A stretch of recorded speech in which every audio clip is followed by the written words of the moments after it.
Bienvenido, bienvenida a un programa más de la serie sobre el libro de Daniel. El tema de hoy, la batalla por el trono. Quédate con nosotros, porque en unos pocos minutos vamos a conocer una de las historias de celos profesionales más increíbles que hayan existido. Y al concluir, verás cómo Dios es capaz de tomar nuestras debilidades y convertirlas en bondades.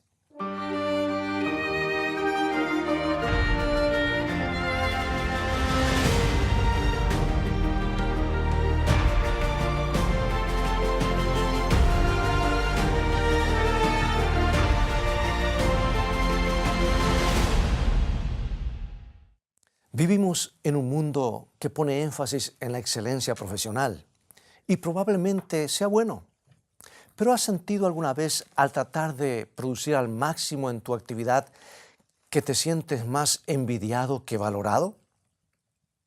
¿Que por algún motivo las personas con las que trabajas preferirían verte fracasar porque se sienten amenazadas por tu esfuerzo y capacidad? La vida de quienes se sienten objeto de los celos profesionales puede ser muy miserable. Se largan rumores junto al dispensador de agua. Se cometen asesinatos solapados de la reputación en el salón del almuerzo. Y antes de que puedas darte cuenta, se destruyen la carrera de alguien, su reputación y su forma de ganarse la vida. Y en casi todos los casos, el verdadero problema es el orgullo. La tendencia natural de los seres humanos pecadores a creerse que son más de lo que deberían. Y la Biblia revela que esa es la causa subyacente de casi todos nuestros problemas, desde el asesinato hasta los celos y la ira. Por ejemplo, en Isaías capítulo 14, leemos acerca de un ángel llamado Lucifer que no podía soportar la idea de que otra persona estuviera sentada en el trono del universo.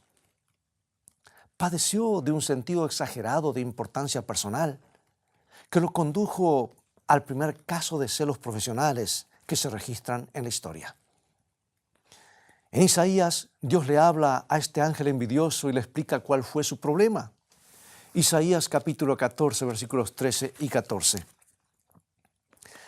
Tú que decías en tu corazón, subiré al cielo, en lo alto, junto a las estrellas de Dios levantaré mi trono, y en el monte del testimonio me sentaré, a los lados del norte, sobre las alturas de las nubes subiré, y seré semejante al Altísimo. El problema surgió cuando un simple ángel creyó que estaba al mismo nivel que Dios, y ese pensamiento llegó a ser tan intenso que nubló su razón y permitió que las pasiones lo llevaran al extremo de la locura. Debo ser muy importante, se dijo, porque soy uno de los ángeles más hermosos, más inteligentes, más poderosos de toda la creación. Todos deberían darse cuenta de que merezco un poco más de reconocimiento. Ahora, comparemos ese esquema mental agrandado con la actitud de la persona que creó todas las cosas. Hablando de Jesús, la Biblia dice en el libro de Filipenses capítulo 2, versículos 5 al 8 lo siguiente. Haya pues en vosotros este sentir que hubo también en Cristo Jesús, el cual siendo en forma de Dios, no estimó el ser igual a Dios como cosa a que aferrarse, sino que se despojó a sí mismo, tomando forma de siervo, hecho semejante a los hombres, y estando en la condición de hombre, se humilló a sí mismo, haciéndose obediente hasta la muerte y muerte de cruz.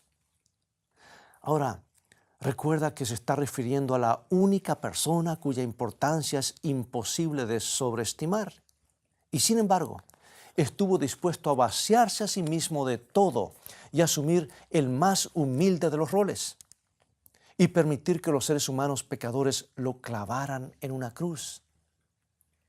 Ese es el acto de humildad más sorprendente que se registra en la historia. Pensemos en esto. Por un lado tenemos a Lucifer, el ángel de ego inflado que cree que es más importante que Dios. Y por el otro, tenemos a Jesús, el divino creador, el espectacular Hijo de Dios, que está dispuesto a humillarse a sí mismo en favor de unos pocos miserables pecadores.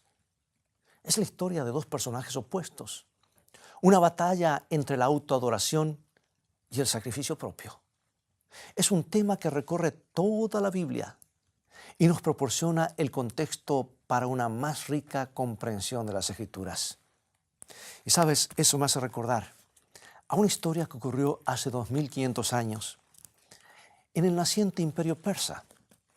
Porque aquí en Daniel capítulo 6 leemos acerca de un anciano que sirvió a Dios fielmente durante años, a pesar de haber vivido cautivo en tierra extraña casi toda su vida. Ahora el imperio babilónico había colapsado y el profeta Daniel estaba trabajando para la nueva administración de Darío, el rey de Persia, el nuevo imperio. Leámoslo, Daniel 6, 1 al 3. Pareció bien a Darío constituir sobre el reino 120 sátrapas que gobernasen en todo el reino, y sobre ellos 3 gobernadores, de los cuales Daniel era uno, a quienes estos sátrapas diesen cuenta, para que el reino fuese perjudicado.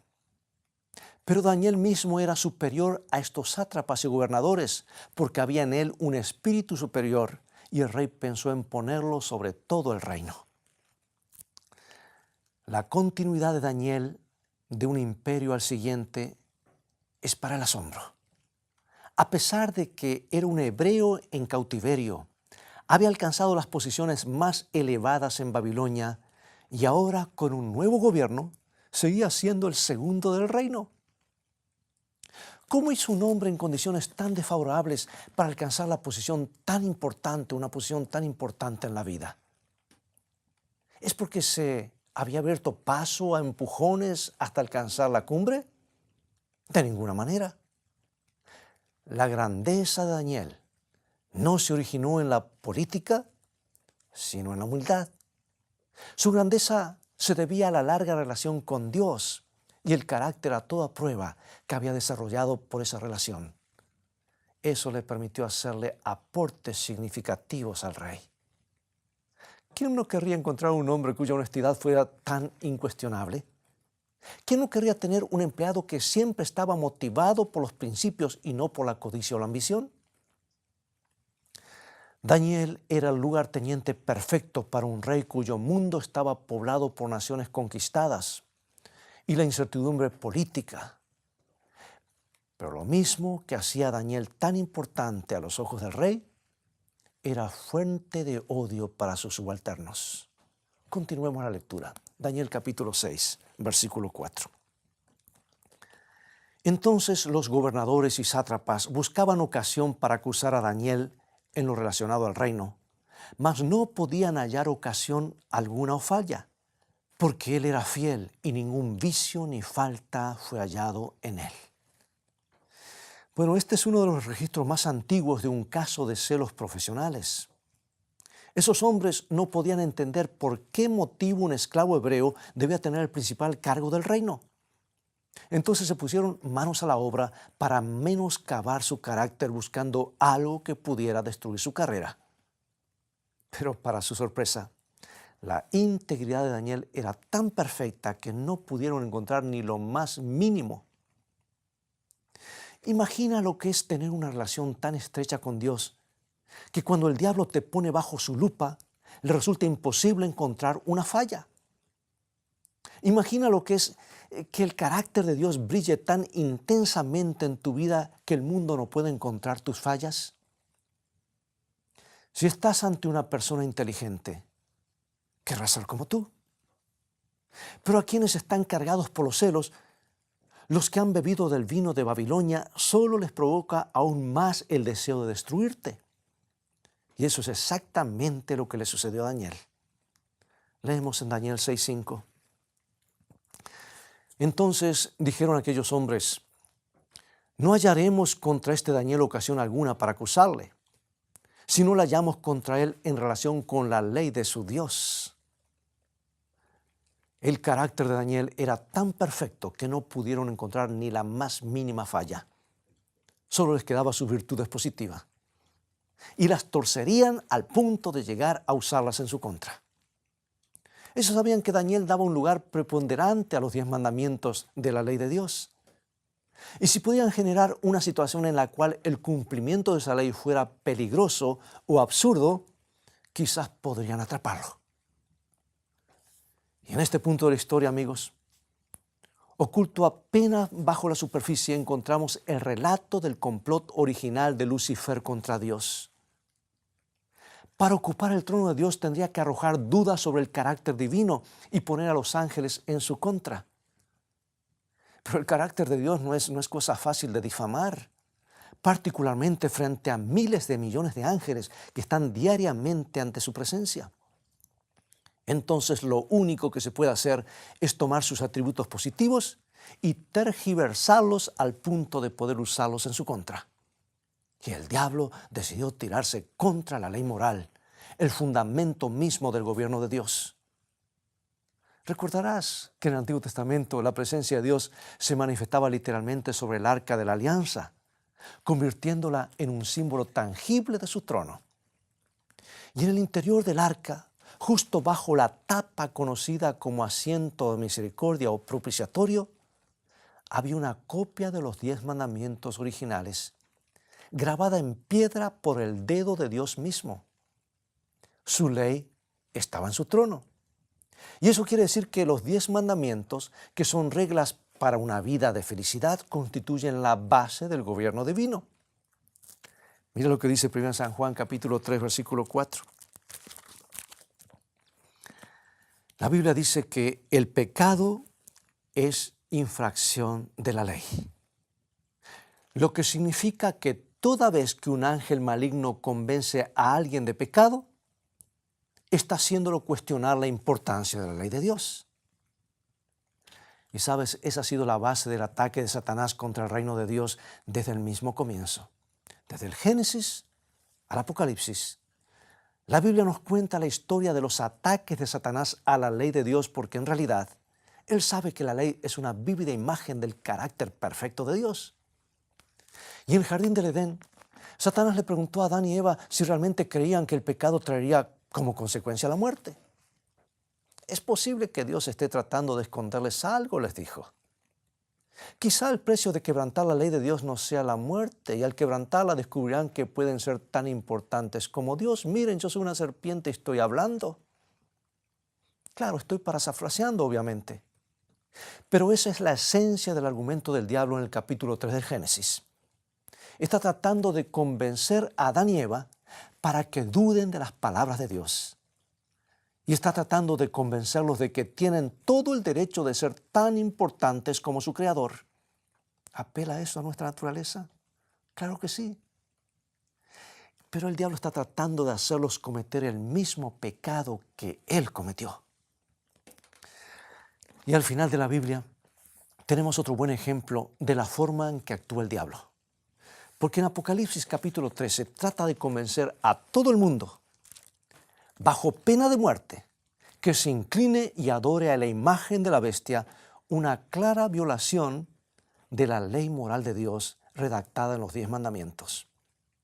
Ahora es muy interesante que en Apocalipsis 14, versículo 12, Dios escribe a los que permanecen leales a Él como los que guardan los mandamientos de Dios y tienen la fe de Jesús. Por eso en el libro de Daniel, capítulo 6, no debería sorprendernos que un grupo de hombres malvados trataran de atrapar a Daniel en base a su fidelidad a la ley de Dios. Es que trataron de crear una situación en la que Daniel se vería forzado a cuestionar la importancia de obedecer a Dios. Y esa es la estrategia que el diablo ha venido utilizando durante mucho tiempo. Incluso hoy, trata de generar situaciones donde la obediencia puede ser cuestionable. Están, por ejemplo, los que promueven la idea de la relatividad moral, que escriben ejemplos en los que un código moral absoluto podía perder su vigencia. ¿Hay que ser simplemente siempre honrado?, preguntan ellos. Incluso si el robo me permite alcanzar un bien mayor. Como ves, el diablo puede hacer que una exigencia de Dios parezca contradecirse con otra para poder cuestionar todo el sistema moral divino. Y uno de sus trucos favoritos es hacer que las enseñanzas de Dios parezcan contradictorias. Y francamente, Cuando uno está tratando con seres humanos egoístas, no es difícil generar un poco de confusión, ¿verdad? Oh, cuando el diablo descubrió que no podía atrapar a Daniel en cuestiones de moralidad, trató de confundir el asunto y hacer aparecer como que es imposible obedecer a Dios. Él trató de crear la impresión de que el tiempo y las circunstancias han cambiado y que los requerimientos de la ley de Dios ya no se aplican de la misma forma que antes. No pudo hacer que Daniel cometiera un error, entonces trató de evitar que hiciera el bien, de un extremo al otro. Y Daniel 6:7 nos dice que sus enemigos corrieron al recinto del trono de Darío y lo convencieron de firmar una ley que decía que por 30 días nadie podía orar a ningún dios salvo al rey de Persia. Que cualquiera que quebrante esta ley, oh majestad, sea echado en el foso de los leones. Yo no sé cómo hicieron para convencer al rey para que firmara esa ley, pero porque la Biblia no lo cuenta. Pero el lenguaje original sugiere que manifestaron un alto grado de ansiedad y se precipitaron sobre el rey de improviso, por lo que es posible que hayan presentado su ley como una cuestión de suma urgencia. Puede que le hayan sugerido que la seguridad del reino estaba siendo amenazada y se necesitaba una ley para mantener la unidad. No sé qué le dijeron, porque la Biblia mantiene el silencio en esto. Pero hay algo que sabemos con certeza. Eso va a volver a suceder. ¿Y cómo lo sé? Veamos. En amplios y hermosos trazos, la historia de la fidelidad de Daniel nos señala los últimos días de la historia del mundo, cuando nuevamente, por alguna razón que aún desconocemos, la población correrá a las más altas autoridades del planeta para que promulguen una ley universal por la falsa adoración. Y amigos, según Apocalipsis 13, la vida de los cristianos estará en juego. Y si la historia de Daniel es un indicio de lo que sucederá, el punto en cuestión será el rechazo del pueblo de Dios a abandonar los mandatos morales divinos o los mandatos morales de Dios. Y el panorama se presenta muy desalentador. Pero por ello mismo estoy feliz de tener la historia de Daniel.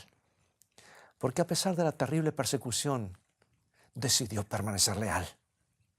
Hubiera podido orar en su cama, fuera de los ojos de los inquisidores, pero no lo hizo. No permitió que lo intimidaran. Se mantuvo junto a la ventana, afirmando públicamente su amor a Dios. Y sus enemigos estaban esperando justamente que hiciera eso, y lo echaron en el foso de los leones. Todas las fuerzas del infierno liberaron su ira contra él. Y la situación fue terrible. Nadie podría sobrevivir entre los leones. Pero en ese momento, mientras Daniel se preparaba para pasar la noche apoyando su cabeza sobre un león que dormía a su lado, la esperanza de la profecía bíblica alcanzó la cima en medio de las nubes oscuras de la existencia humana. Es posible que hayas leído esta historia 1.000.000 de veces, pero quiero invitarte a hacerlo una vez más.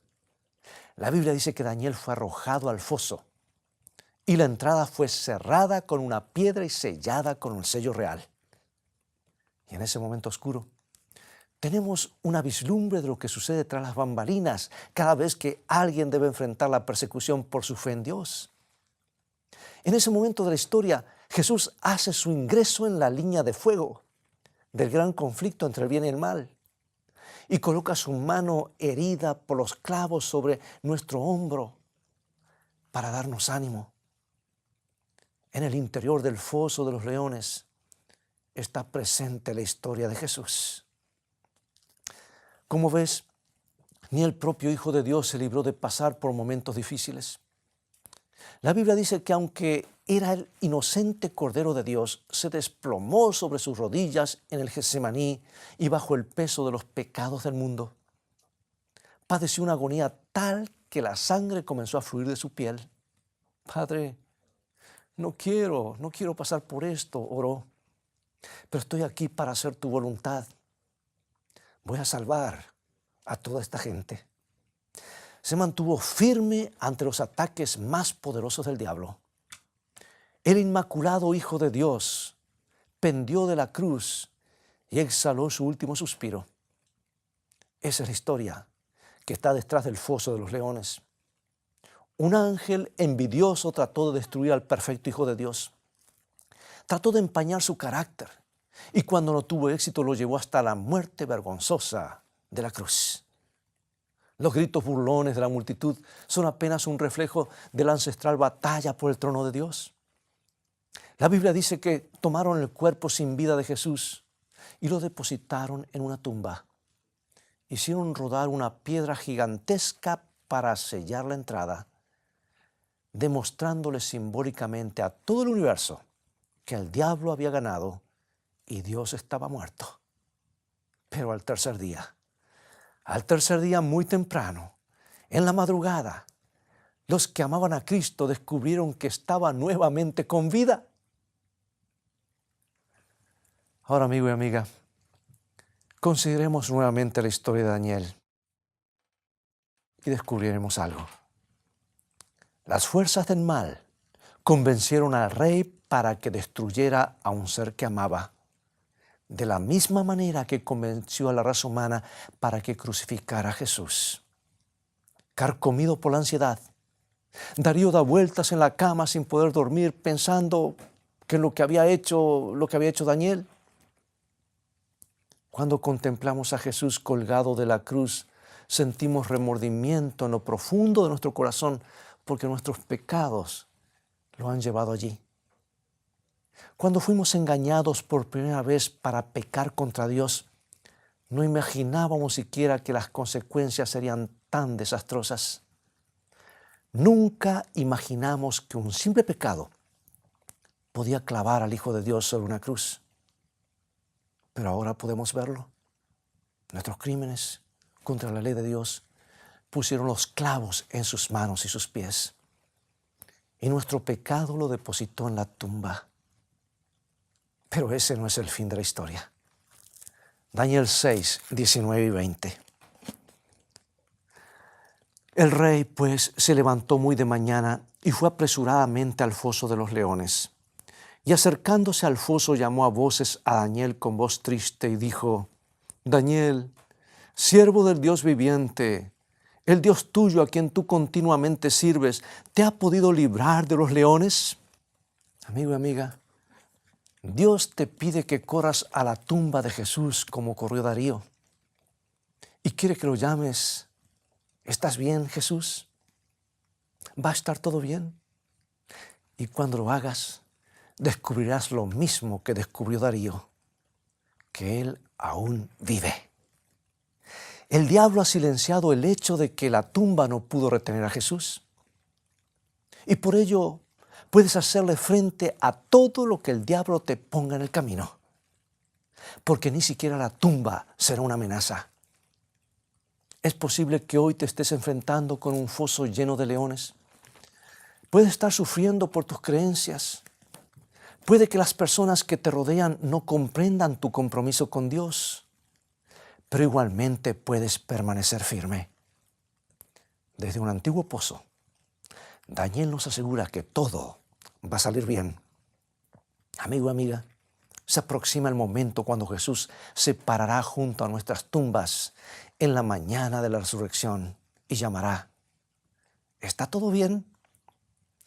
Y lo hará con una sonrisa en el rostro, porque sabe cuál será la respuesta. Acompáñame en oración. Padre Celestial, estamos maravillados con la vida de Daniel y anhelamos la misma fortaleza y pureza de carácter que le diste a él. Llena nuestros corazones y llévanos a una relación más íntima contigo. Enséñanos a contemplar la tumba vacía de Jesús y a creer que ni siquiera la tumba podrá ser una amenaza real. Danos valor y fortaleza y ayúdanos a decidirnos por Cristo, porque lo pedimos en su precioso nombre. Amén.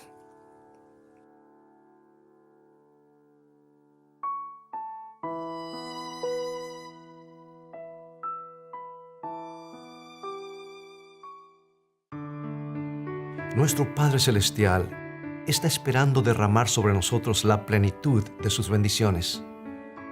Es privilegio nuestro beber abundantemente en las fuentes del amor infinito. Qué extraño que oremos tan poco. Dios está pronto y dispuesto a oír la oración sincera del más humilde de sus hijos. ¿Por qué han de ser los hijos e hijas de Dios tan remisos para orar? Cuando la oración es la llave en la mano de la fe para abrir el almacén del cielo, en donde están atesorados los recursos infinitos de la omnipotencia.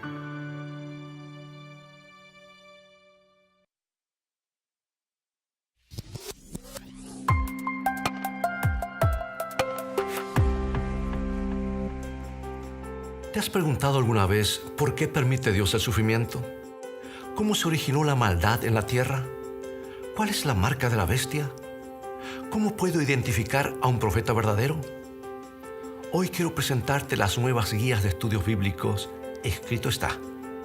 Este conjunto de 25 lecciones contesta cada una de estas interrogantes con la Biblia, en un formato simple de preguntas y respuestas, y contiene amplias ilustraciones gráficas, historias introductorias y tablas de ayuda adicional. Estos estudios se pueden adquirir en conjunto o en forma individual y son una excelente herramienta para entender la Biblia a profundidad. Para más información, visita ahora mismo la tienda de escritoestá.org o llama al 423-362-5834. Descubre a través del estudio de la Biblia el maravilloso plan de Dios para tu vida.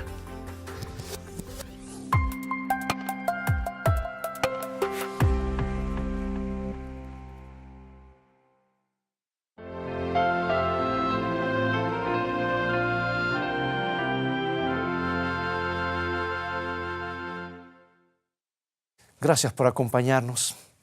Ha llegado el momento de despedirnos. Y con este programa estamos finalizando esta miniserie sobre algunos episodios claves en el libro de Daniel. Pero hay mucho más para aprender en este maravilloso libro histórico y profético que nos da las bases para una mejor comprensión de la profecía bíblica en nuestros tiempos. Ahora, si quieres tener más material para meditar, visítanos en nuestra página web, escritoestá.tv, donde encontrarás una gran cantidad de recursos para el estudio de la Biblia, todos en un formato fácil de usar.